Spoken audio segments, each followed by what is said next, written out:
Hope all is well for you today in the land of crypto. On the 12th, this candle here caught me off guard. I didn't see any reason for it to come out of this channel, and I was calling for us to continue just kind of bebopping our way down here into the bottom of the bear market once again. It caught me off guard, and I was talking about this real short. The volume down here was real small on that day. So this is what happened. So when I'm wrong, this is basically how it happens. This is how I can get twisted around, get off the rails a little.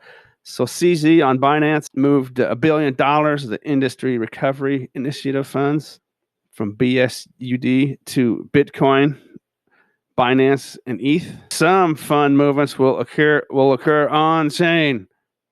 Transparency. So I missed that. Maybe I'll get I want to be on Twitter about as I'd almost rather go in the kitchen and kick myself in the shin bones for the rest of the day than be on Twitter and be addicted to my phone. But with that being said, maybe I should follow some of these people. Femex here that I use is tied to Binance. They had no affiliation with the FTX stuff, and they had no exposure to that. That's what caused this pump. And then from here, it was just the hoopla that followed, right? And then the CPI report came out. There was no reason for any pumps to really pump, but I was just ready to go, right? So at least I got turned right in the right direction, right? Yesterday, I was able to make a video and tell you it's going to come up here, right? And test this area. The 25279 line was definitely broken, but as you can see, if you want to see what a bearish wick looks like, this is what it looks like. You won't see, this is the daily chart. You won't see bearish wicks bigger than that, really.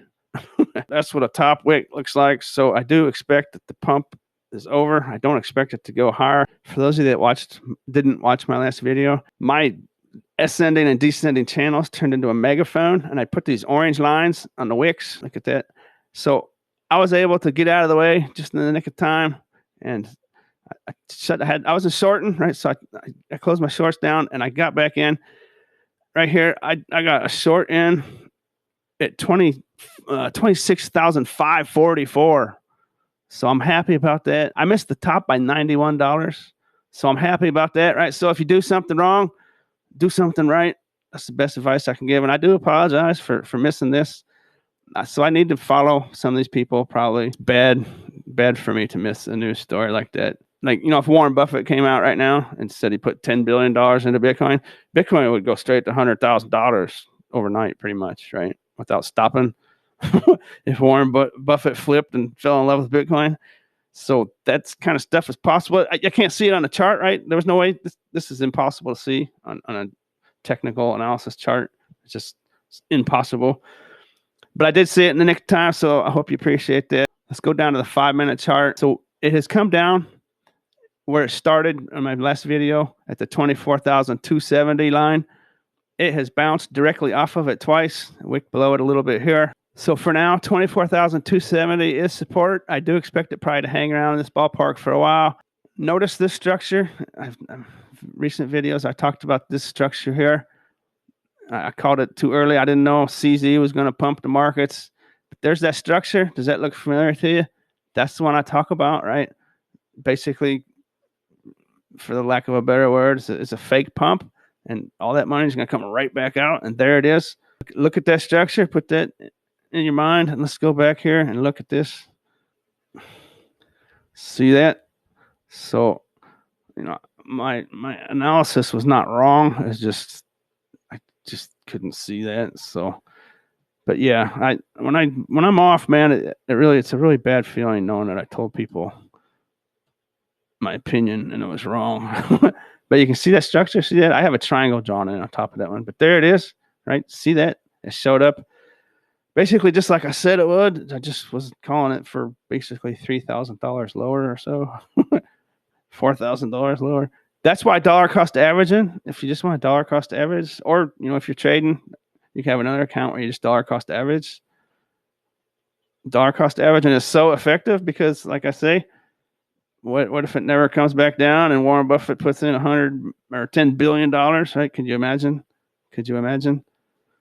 That's why dollar cost averaging is successful, because it just rounds everything off and you don't have to use your brain and you just stick $5 a day in and you don't have to listen to anyone, and you just keep doing that, and you'll probably be super happy in the long run. Here it is on a big time frame. See that? See that? The low volume pumps, right? Boom, there it is. See? And this one we're on now is probably not going to look like that because it's basically coming straight back down. I don't know. So what's likely to happen is it's probably going to stall out at 24,270.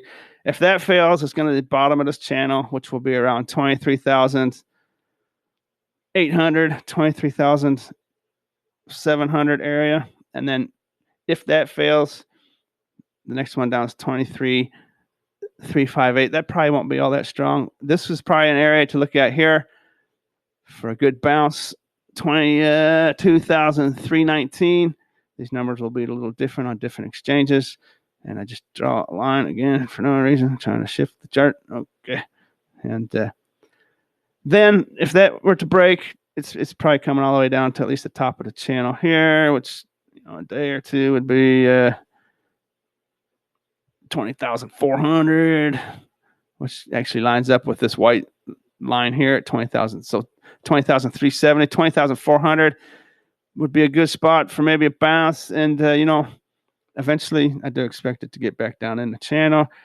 And this megaphone is probably really tasty trades in here.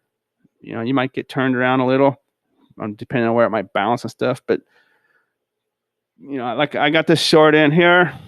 I was saying this area would be good to short in my last video. And it is. But I actually got it in here. So I'm super happy about that, even though I had to take a loss on my other trade. Okay, 7 p.m. Central Times now when the daily candles close. We have a closure at about 24,790, which you will notice is basically this dotted line in the middle of my channel. These channels, I really like them. That's why I use them, obviously.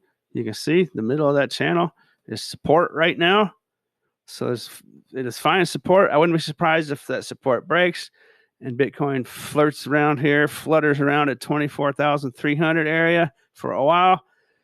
And, it's hard to speculate, but these blue vertical lines, January 27, February 24, March 31, that's the futures expiration, CME closer dates. There's a gravitational effect. Basically, Bitcoin pumps to them, it dumps away. If it dumps to them, it pumps away. So it doesn't take a whole lot of observation to see that we're probably going to be dumping to March 31st. Where it ends up, I don't know. So the pump is likely to start at the end of March, beginning of February. This should be at least a 10% pump of some sorts. And but that's too far out. Let's not even talk about that right now. But so this megaphone, there's probably 10 billion different ways you could trade and a big juicy pattern like this. Obviously, the lower channel here is going to be support. The upper blue channel here that I have highlighted in green, that should actually be red. How'd that happen? That's annoying. That's going to be some kind of resistance. If I miss the pump, I just have learned to just start shorting.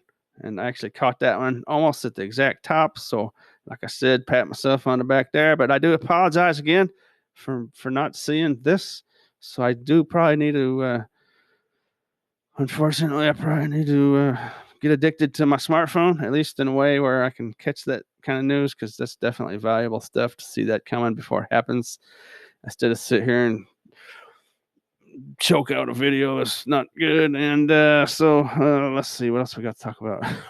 My analysis is not changed. We are 13 months away from the halving event. This could move up it'll probably move back into March. Might move to February. It could move back to May or June. So who knows for sure? But right now it's slated for the end of April. And this is still my analysis, folks. That this is still just a bear market pump. And sometimes I see people in the comments saying you're just a bear and blah blah blah. Well, I mean, when I flip bullish, it'll be because the market flips bullish, right? So in the next few weeks, it's probably coming down. And 19,600. I don't have a line drawn in there, but basically where this one bounced last time, 19,600 is probably pretty good support. And like I said in a video a few days ago, if and when Bitcoin, if or when, I do believe it's going to break down there below 19,600, it's probably going to be a fairly direct shot straight down to 16,000.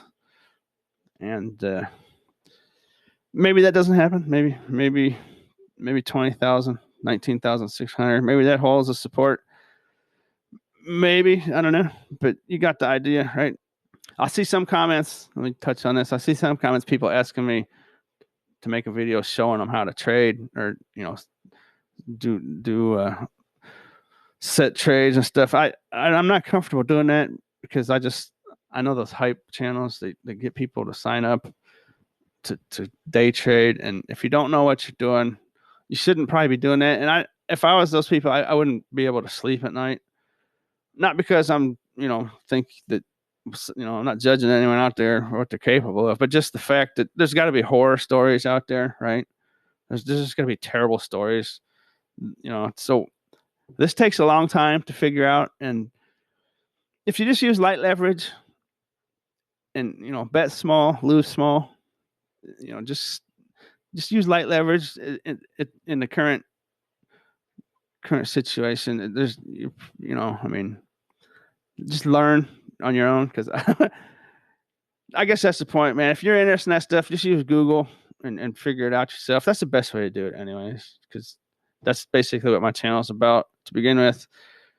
Trying to get people to get their attention. Just that's what Bitcoin is. You become your own banker, right? So lots of interesting stuff coming down the road eventually. And end this video by saying what do I want to say. Let's see. Where's 2024 in this chart? 2024 is about right here. I'm just gonna say the end of 2023, the start of 2024. We're probably looking at the beginning of the ramp up to the next parabolic hype pump. And at that point, I will be making extremely bullish videos and getting you jazzed up, because that will be the bull market, and that's where bulls belong. And I got to go. I hope you enjoyed the show. And as always, thanks for watching.